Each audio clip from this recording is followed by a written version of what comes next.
जिंदगी बड़ी मुश्किलों से गुजर रही है, कोई नहीं, वक्त आने दो, जिंदगी से भी सवाल कर देंगे। और ये जो कुछ लोग बोल रहे हैं ना फॉरम में आने तेरे व्यूज गिर रहे हैं, कोई नहीं, वापस गेम में आने दो, बवाल कर देंगे। अब बेटा मुंह की बात छीन ली, मैं भी यही करने वाला था। अब बेटा गाना गाऊं? नहीं, मेरे को पता है तू ढिंचैक पूजा और टोनी कक्कड़ का गाना गाएगा। अच्छा ठीक है बेटा, एक डायलॉग बोल ले दे। अच्छा ठीक है, डायलॉग बोल। अरे राजू भैया एक गुटखा देना। भैया जी गुटखा तो खत्म हो गया है, थोड़े दिन और लगेंगे। अरे तारीख पे तारीख, तारीख पे तारीख, तारीख पे तारीख मिलती रही है जाब, लेकिन अभी तक गुटखा नहीं मिला। अरे परेशान हो गए हम। अरे मेरे को चूरने हो गए, डस्ट लग गए बिना गुटके के। मेरे को नहीं पता, मेरे को अभी अभी गुटखा चाहिए। अबे ओ दूसरे के पटड़ी का लोटा उठा के भागने वाले इंसान, चुप। तो भाई लोगों इसे इग्नोर करो, हम लोग आज अपनी स्टोरी शुरू करते हैं। तो गाइज आज हम लोग करने वाले हैं परमैन पाको मैरिज। तो गाइज जल्दी से जल्दी शुरू करते हैं बिना किसी टाइम पास के। और बेटे लाइटर मिलेगा? अबे ओ मिर्जापुर वाले चचा, मैं तेरे को सुटेरी लगता हूँ? मैं सुट्टा मारता हूँ क्या पूरे दिन जो मेरे पास लाइटर मिलेगा? अब बेटे लाइटर ही तो मांगा था, भड़क क्यों रहे हो? एक तो ताई जी जब से मायके गई है, इस बुढ़े ने मेरा जीना हराम कर दिया। रुको आज ही ताई जी को बुलाता हूँ। हेलो ताई जी जल्दी आओ। ताई जी जल्दी आइए, वरना ताऊ चंपा आंटी के साथ लाना रोड्स पे जाने के सपने देख रहा है। अबे ये क्या बोल दिया, भागो मनूस बुढ़ा कहीं का। तो गाइस वीडियो की टाइमलाइन को समझो। वीडियो की टाइमलाइन है जब परमैन बर्ड प्लेनेट से वापस आ जाता है। और अब आगे हम लोग देखते हैं कि परमैन को बर्ड प्लेनेट से आए हुए 1 हफ्ता हो चुका होता है और परमैन अपने रहने के लिए एक फ्लैट भी खरीद लेता है। और मतलब अब वो 1 हफ्ते में सभी से मिल चुका होता है, जिसे भी उसे मिलना होता है, चाहे वो पायान, बूबी, पाको, कोई भी हो, वो सभी से मिल चुका होता है। अब वो चाहता था कि वो पाको यानी मिस सुमीरे से शादी करे, पर वो मतलब मिस सुमीरे को डायरेक्टली नहीं बोल पाएगा। मिक्सो सोचता है कि यार मैं मिस सुमीरे से शादी करना चाहता हूँ, पर मैं क्या बोलूँ उन्हें। और इस टाइम तक परमैन के पास रूबी इरेकल सेट था, जिसकी वजह से परमैन अपने आप को काफ़ी ज़्यादा पावरफुल समझ रहा था कि परमैन मैं भी काफ़ी ज़्यादा पावरफुल हूँ। तभी हम लोग देखते हैं कि मिक्सो टीवी ऑन करता है और टीवी में देखता है कि मिस सुमीरे ने किसी और से शादी कर ली। Breaking news. उसके बाद हम लोग देखते हैं कि ऐसी ब्रेकिंग न्यूज़ आ रही होती है, जिसके बाद तो भाई साहब मिक्सो काफ़ी ज़्यादा डर जाता है और एकदम से खड़ा होकर बोलता है कि नहीं, मिस सुमीरे मेरे अलावा और किसी से प्यार नहीं कर सकती, ऐसा नहीं हो सकता। फिर वो दूसरा टीवी चैनल चलाता है और वो वहाँ पर देखता है कि मिस सुमीरे वहाँ पर शादी कर रही होती हैं फीलिया नाम के एक लड़के से। उसके बाद परमैन बोलता है कि चाहे मुझे वहाँ जाकर तोड़ फोड़ क्यों नहीं करनी पड़े, मैं करूँगा, सुमीरे सिर्फ और सिर्फ मेरी है। उसके बाद परमैन फुल स्पीड से उड़ते हुए वहाँ पर पहुँचता, वो वहाँ पर देखता है कि वहाँ पर अभी शादी शुरू होने वाली थी। उसके बाद परमैन जोर से चिल्लाता है कि अरे शादी में कम से कम गुटखा तो रखते, बिना गुटखे की शादी पहली बार देख रहा हूँ मैं। अबे ओ मिर्जापुर वाले चचा, कौन सी शादी में आजकल गुटखा मिलता है? बेटे नहीं मिलता क्या? नहीं मिलता। अब बेटे माफ कर दो, गलती से इधर उधर निकल जाता हूँ मैं। अबे क्या आदमी है ये। हम लोग अपनी स्टोरी पर वापस आते हैं। उसके बाद हम लोग देखते हैं कि काफी सारे बॉडी गार्ड्स परमैन को आके घेर लेते और बोलते हैं कि ये तुम कौन हो, तुम्हें यहाँ से जाना होगा। उसके बाद परमैन एक बॉडीगार्ड के पैर पर लात मारता है, जिसकी वजह से वो बॉडीगार्ड घिसटता हुआ जाता है और परमैन बोलता है कि आया ना स्वाद। उसके बाद परमैन उन सभी को पकड़ पकड़ के दूर फेंक देता है। और उसके बाद हम लोग देखते हैं कि परमैन फुल स्पीड से आगे जा रहा होता है और वो दूल्हे की गर्दन पकड़ लेता है और बोलता है कि तेरी हिम्मत कैसे हुई। उसके बाद हम लोग देखते हैं कि डायरेक्टर और प्रोड्यूसर उसके पास आकर बोलते हैं कि परमैन आप ये क्या कर रहे हैं, आप हमारी मूवी के बीच में आ रहे हैं, ये हमारी मूवी का एक सीन है। तभी भाई साहब परमैन की शक्ल देखने लायक होती है, वो बोलते हैं कि क्या, लेकिन न्यूज़ में तो बता रहे थे कि मिस सुमीरे की शादी होने वाली है। तभी डायरेक्टर परमैन को बताता है कि आपने शायद पूरी न्यूज़ नहीं सुनी, आज मिस सुमीरे की शादी होने वाली है, फिल्म की शूटिंग होगी, कृपया करके जाके देखें। जिसके बाद परमैन बोलता है अरे यार। उसके बाद मिस सुमीरे वहाँ पर भागती हुई आती है, बोलती है क्या हुआ। उसके बाद परमैन बोलता है कि मैं ज़रा मिस सुमीरे से कुछ देर बात कर सकता हूँ। उसके बाद डायरेक्टर बोलते हैं कि तुमने तो आज का सेट तोड़ ही दिया है, तो आज शूटिंग ही नहीं हो पाएगी, पैकअप। उसके बाद सभी लोग वहाँ से चले जाते हैं।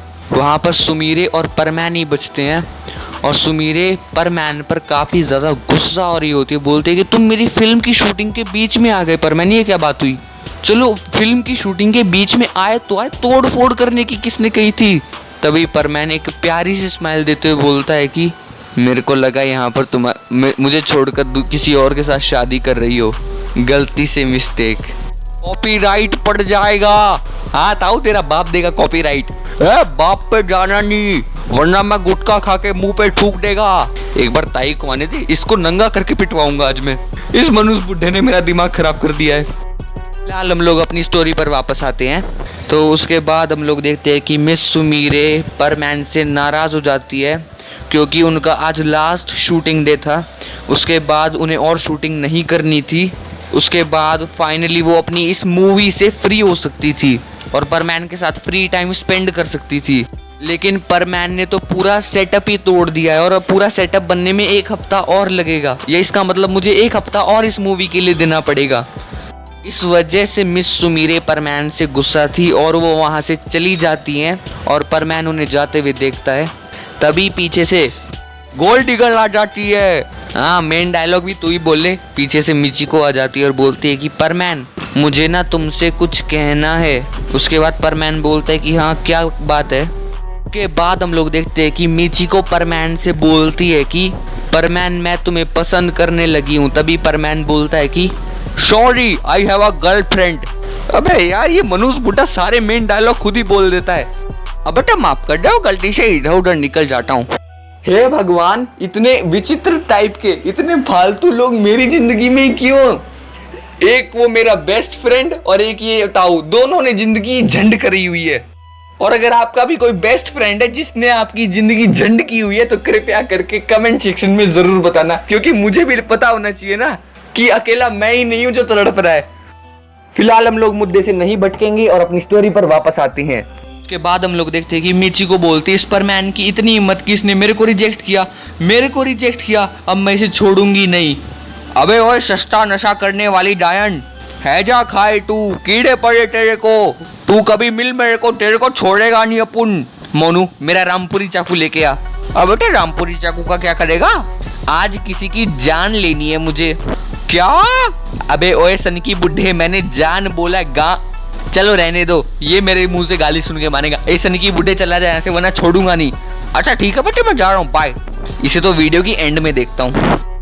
तो गाइस हम लोग देखते हैं कि मिचिको काफ़ी ज़्यादा गुस्से में घर जा रही होती है और बोलते हैं कि मैं इस परमैन के बच्चे को कभी भी माफ़ नहीं कर सकती। उसके बाद हम लोग देखते हैं कि मिचिको को याद आता है कि परमैन तो मिस सुमीरे से प्यार करता है ना, तो ठीक है सुमीरे, तुमने मुझसे परमैन को अलग किया है, अब मैं परमैन को तुम्हारा भी नहीं होने दूंगी। हमारा एक फेस्टिवल आ रहा है, कहते हैं कि उस फेस्टिवल में अगर दिल से कुछ मांगो तो वो सच्ची में मिल जाता है, तो मैं दिल से परमैन को मांगूंगी। एक बार अगर परमैन और मेरी शादी हो गई ना, उसके बाद मिस सुमीरे तेरा तो कोई चांस है नहीं, लेकिन उससे पहले मुझे परमैन को मिस सुमीरे के खिलाफ भड़काना होगा। उसके बाद हम लोग देखते हैं कि मिचिको परमैन के घर जाती है, यानी जो परमैन ने अभी एक फ्लैट लिया था उसके घर जाती है और वहाँ जाकर बताती है कि मिस सुमीरे बहुत जल्द किसी एक्टर के साथ शादी करने वाली है, और ये बात वो मीडिया में फैला देती है। और ऑफ कोर्स यार, मीडिया में अगर कोई बात फैल चुकी है तो वो रुकेगी थोड़ी। तो ये बात फैलते फैलते परमैन तक पहुंच जाती है कि मिस सुमीरे बहुत जल्द किसी और से शादी करने वाली है, जिसकी वजह से परमैन काफ़ी ज़्यादा गुस्से में होता है और बोलता है कि मिस सुमीरे सिर्फ मेरी है। उसके बाद हम लोग देखते हैं कि मिचिको परमैन के घर आ जाती है और बोलती है कि देखो परमैन, मैं तुम्हें बचपन में भी पसंद करती थी और अभी भी पसंद करती हूँ, प्लीज़ मुझसे शादी कर लो परमैन, क्योंकि मिस सुमीरे तुमसे शादी नहीं करना चाहती, वो तुमसे प्यार ही नहीं करती है। इस बात को तुम जितनी जल्दी मान लो उतना अच्छा होगा परमैन। तुम्हें लगता है कि मैं तुम्हारी दुश्मन हूँ, लेकिन मैं सिर्फ तुम्हारी भलाई के लिए सोच रही हूँ परमैन। अगर तुम गौर करोगे तो तुम पिछली बार जब मिस सुमीरे से मिले थे तो वो तुमसे नाराज़ होकर चली गई थी। ये एक सिंबल है कि वो तुमसे प्यार नहीं करती है। उसके बाद हम लोग देखते हैं कि परमैन बोलता है कि मुझे प्लीज़ अकेला छोड़ दो। तो उसके बाद मिचिको अपने घर चली जाती है और परमैन अपने कमरे में अकेला होता है। रात हो चुकी होती है। परमैन सोच रहा होता है कि जिसके लिए मैं 10 साल तक इंतज़ार करता रहा, जिसके लिए मैं बर्ड प्लेनेट से अर्थ वापस आया, जिसके लिए मैंने इतना सब कुछ प्लान किया था बर्ड प्लेनेट पे, जिसे अपने दिल में जगह दी, उसने मेरे प्यार को ठुकरा दिया। परमैन अंदर से बिल्कुल खत्म होने वाला था। परमैन की आंखों से आंसू रुक नहीं रहे होते हैं।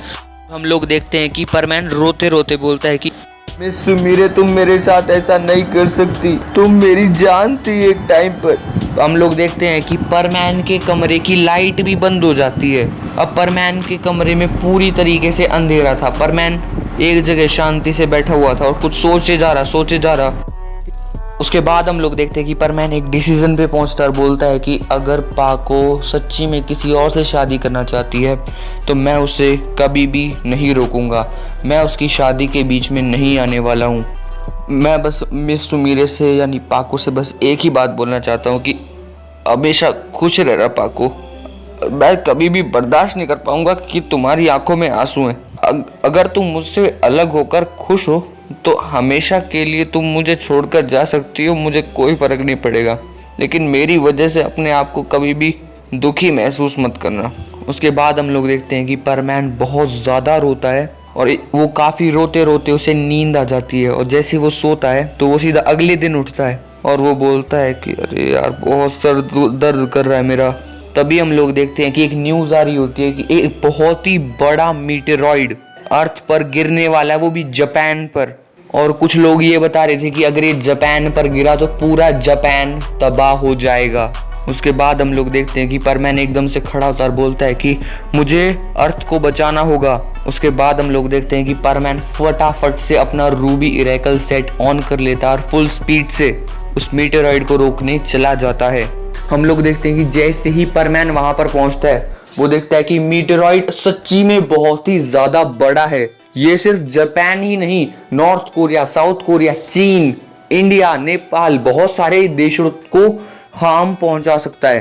परमैन सोचता है कि अगर मैं इसके काफी सारे टुकड़े कर दूं तो ये काफी जगह फैल जाएंगे और काफी सारी कंट्री भी डिस्ट्रॉय हो सकती हैं। लेकिन अगर मैं इसे रोकने गया तो हो सकता है मेरे रूबी इरेकल सेट की इतनी ज्यादा पावर नहीं है कि मैं इसे नहीं रोक पाऊंगा।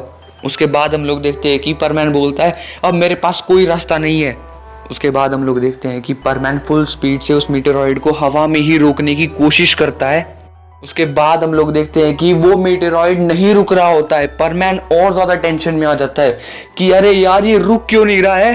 परमैन बोलता है कि तो मेरा आखिरी टाइम नजदीक आ चुका है। मैंने अपनी जिंदगी में सब कुछ खो दिया और अब अभी अपनी जान भी खोने वाला हूँ, मेरे को कोई फर्क नहीं पड़ता है। तभी पीछे से एक आवाज आती है। वो आवाज किसी और की नहीं होती है, पाको की होती है। पाको, पायान, वो भी वहां पर परमानेंट सेट पहनकर आ चुके होते हैं और वो भी उस बड़े से मीटेरॉइड को रोकने की कोशिश करते हैं। लेकिन हम लोग देखते हैं कि पायान, बूबी और पाको के हाथ जल जाते हैं, जिसकी वजह से वो मीटेरॉइड को नहीं रोक पा रहे होते हैं। और हम जैसे ही परमैन पाको की तरफ देखता है वो देखता है कि पाको की आंखों में आंसू हैं क्योंकि पाको का हाथ जल गया था। जिसके बाद हम लोग देखते हैं कि परमैन को काफी ज्यादा गुस्सा आता है और उसके छाती पे बना हुआ रूबी इरेकल सेट चमकने लगता है। और तभी परमैन अपने आप से बोलता है कि मैंने हमेशा अपने आप से वादा किया था कि मैं पाको की आंखों में कभी भी आंसू नहीं आने दूंगा, तो आज भी मैं नहीं आने दूंगा। उसके बाद हम लोग देखते हैं कि परमैन एक मुक्का मारता है उस मीटेरॉइड को और वो मीटेरॉइड दो अलग अलग हिस्सों में बट जाता है, जिसकी वजह से उसका फोर्स और प्रेशर दोनों कम हो जाते हैं। परमैन दोनों टुकड़ों को एक एक हाथ से उठा लेता है और हम लोग देखते हैं कि परमैन बोलता है कि तुम लोग अपने घर वापस जा सकते हो, मैं इन्हें स्पेस में अर्थ से दूर ले जाता हूँ।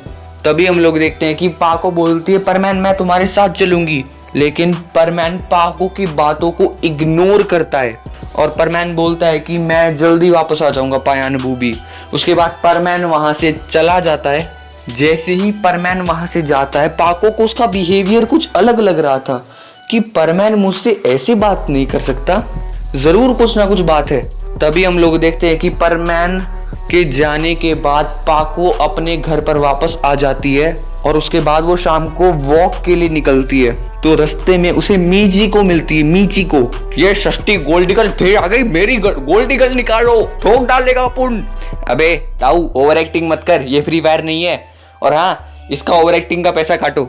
अबे टमाटो मजाक कर रहा था मनूस आदमी। बेशिस्त मातरा। अब बेटे बेशिस्त मातरा क्या है? बहुत ही अच्छा इंसान। अच्छा अच्छा, फिर तो मेरे ससुर जी भी एक बहुत ही अच्छे बेशिस्त मातरा थे। मैं अभी फोन करके उन्हें बोलता हूँ, ये तावज पक्का पिटेगा।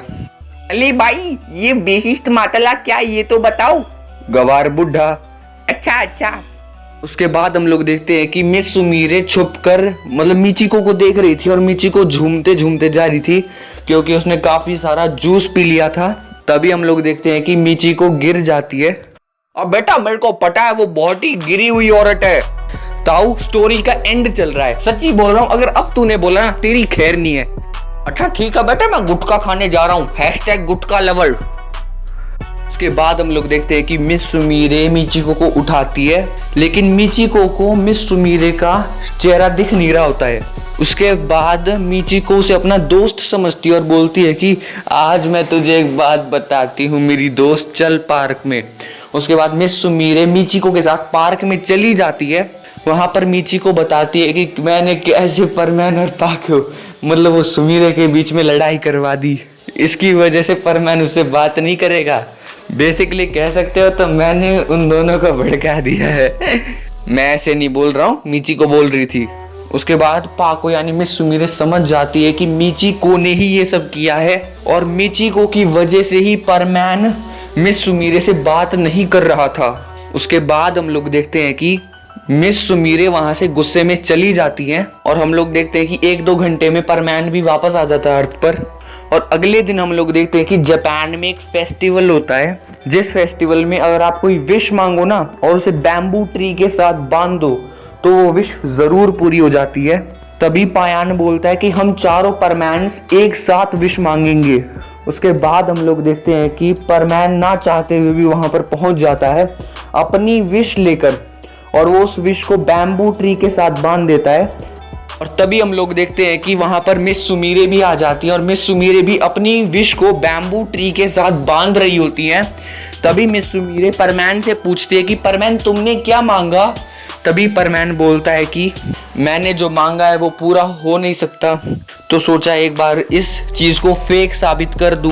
तो मैंने वो चीज मांगी है जो मेरी कभी नहीं हो सकती, ये फेस्टिवल में मैं बिलीव नहीं करता। तभी वहां पर एक ओल्ड लेडी आती है और वो बोलती है कि तुम लोग अपनी विश को कल सुबह देख सकते हो और दूसरों को बता भी सकते हो। अभी अपनी विश के बारे में किसी को मत बताना वरना वो पूरी नहीं होगी। तुम कल सुबह एक दूसरे को अपनी विश बता सकते हो। अगले दिन हम लोग देखते हैं कि चारों परमैन्स वहां पर पहुंच जाते हैं और वो बूढ़ी औरत एक एक करके सभी की विश पढ़ रही होती है।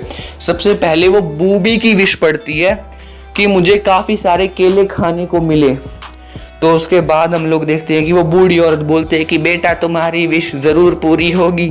तभी हम लोग देखते हैं कि पायान की विश पढ़ रही होती है वो बूढ़ी औरत और वो बोलते हैं कि मुझे दुनिया का सबसे अमीर इंसान बना दो।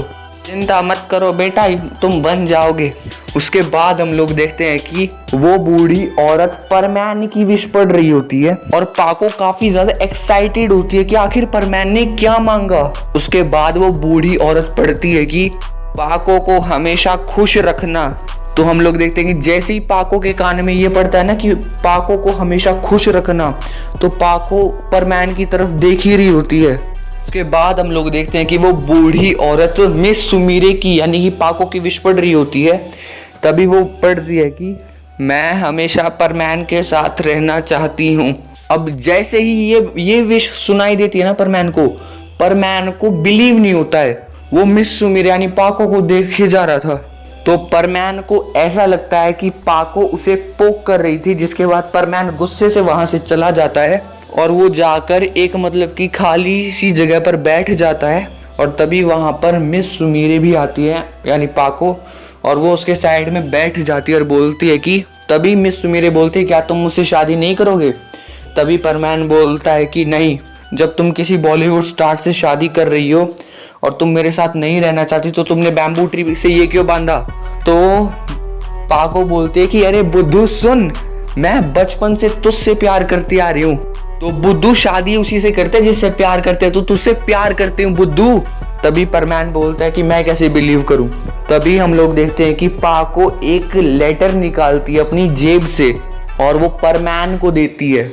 ये वही लेटर है जो परमैन बर्ड प्लेनेट जाने से पहले पाको को देकर गया था। परमैन जैसे ही उस लेटर को पढ़ता है उसकी आंखों से आंसू निकल रहे होते हैं। वो बोलता है कि ये लेटर तो मेरा है। और हम लोग देखते हैं कि उस लेटर के नीचे परमैन यानी मिक्सो के सिग्नेचर भी थे। तभी मिक्सो बोलता है कि पाको तुमने अभी तक इसे संभाल के रखा था। तभी पाको बोलती है अरे यही तो बताने की कोशिश कर रही हूँ। पर उसके बाद परमैन बोलता है कि लेकिन मिचिको ने तो कहा था कि तुम किसी बॉलीवुड स्टार से शादी करने वाली हो और तुम मुझे पसंद नहीं करती। उसके बाद मिस सुमिरे अपना सर पीट रही होती है और बोलते हैं कि ये मिचिको नाम की बीमारी मेरे जीवन से कब जाएगी। अबे उसने तेरे को गधा बनाया, उसने तुझसे झूठ बोला। जिसके बाद हम लोग देखते हैं कि परमैन पाको को जोर से गले लगा लेता है और जोर जोर से बोलता है कि आई एम सॉरी पाको। तभी पाको मुस्कुराते हुए बोलते हैं कि कोई बात नहीं परमैन। उसके बाद हम लोग देखते हैं कि 1-2 दिन के बाद मिस सुमिरे और परमैन शादी कर लेते हैं और उस शादी में मिचिको भी आती है। तो जैसे ही मिस सुमिरे मिचिको को देखती है ना, वो परमैन को एक जोरदार किस करती है उसके गालों पे, जिसके बाद मिचिको की जल के राख हो जाती है। जैसा तुम थंबनेल पे देख रहे हो ना, बिल्कुल ऐसा ही हुआ है। मिस सुमिरे परमैन को किस कर रही है और मिचिको के अंदर ही अंदर जल रही है। तो गाइज अगर आपको ये स्टोरी पसंद आई तो कृपया करके लाइक मार दो यार, कोई लाइक नहीं करता। इस वीडियो को शेयर कीजिए। नेक्स्ट वाली वीडियो हम कल लेके आने की पूरी कोशिश करेंगे। तब तक घर पर रहिए, सेफ रहिए। और मैं इस ताऊ को आज छोड़ूंगा नहीं, इसने भड़क दे दिया मुझे। बाय। अरे ताऊ बाहर कोई आया है। अरे कौन आया है? अरे साले साहब आइए आइए। हम अंदर नहीं आएंगे, तुम बाहर आओ बे। मेरे बाप को क्या बोल रहे थे, बेशिस्त मातारा? अरे बेशिस्त मातारा तो अच्छा नाम होता है ना। अबे बेशिस्त मातारा का मतलब होता है गवार बुढ़ा। तेरी हिम्मत कैसे हुई मेरे बाप को गवार बुढ़ा बोलने की? क्या समझती थी मैं तुझे और तू क्या निकला बच्चों के ताऊ। और बच्चों की ताई मेरी बात सुन। आई जी जब आप यहाँ पर नहीं थी ना, इन्होंने आपको भर भर कर गालियां दी हैं। ये सुनो रिकॉर्डिंग। हे भगवान, और बेटा मैंने गाली कब दी? जो तू मिचिको को बोल रहा था वो मैंने ताई को सुना दिया। तूने मिचिको को भर भर कर गालियां दी आज। अब ले मजे। हे भगवान, मैं क्या समझती थी तुझे और तू क्या निकला। अरे बच्चों की ताई मेरी बात सुनो। अरे दीदी इसे हमारे हवाले कर दो, इसने हमारे बाप को गाली दी है, इसे छोड़ेंगे नहीं हम। अरे साले साहब मेरी बात तो सुनिए। एक काम करो, इसे रोड पे लेटाओ और जेसीबी लेके आओ। अच्छा तो तुम लोग आज अपने जीजा को जेसीबी की खुदाई दिखाओगे? अबे तेरे को आज खुदाई नहीं दिखाएंगे, आज तेरे को चल रहने दे, पारिवारिक शो है। इस मनुष्य बुड्ढे के ऊपर से बुलडोजर निकाल, ये पापड़ बनना चाहिए। अरे अरे मैं मर जाऊंगा, बचाओ। तेरी हिम्मत कैसे हुई मेरे बाप को गाली देने की? अरे अरे भागो भाइयों, बचना नहीं चाहिए जिसने हमारे बाप को गाली दी थी। भाई ताऊ को पकड़ लिया मैंने। अरे पकड़ लिया तो मारो ना। ठीक है भाई, तेरी तो